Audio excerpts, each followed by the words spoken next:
Magandang araw sa inyong lahat at welcome sa aking channel.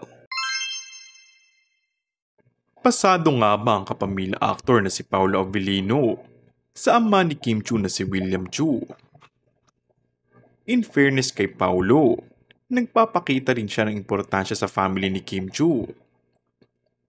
Matagal na ngang usap-usapan kung may namamagitan na nga ba sa dalawa mula pa noong magkapareha sila sa teleserye din lang.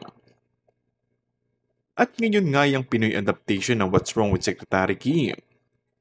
Kamakailan ay natanong ito ng isang entertainment writer kung boto nga ba siya kay Paolo para kay Kim.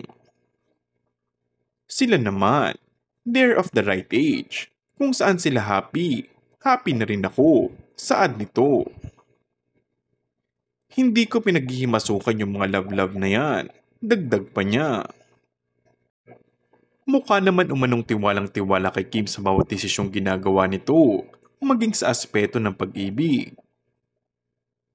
Nang tanungin naman kung formal lang na ipakilala ni Kim sa kanya si Paolo, inamin niya nakakilala niya na ang aktor.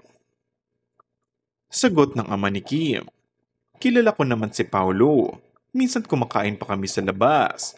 Very nice, mabait. Samantala, hindi naman niya mapigilan na maging proud sa kanyang anak. Kahit sa iba pang achievements ni Kim, ay hindi mapigilan na ipagmalaki nito. And that's all for our today's video.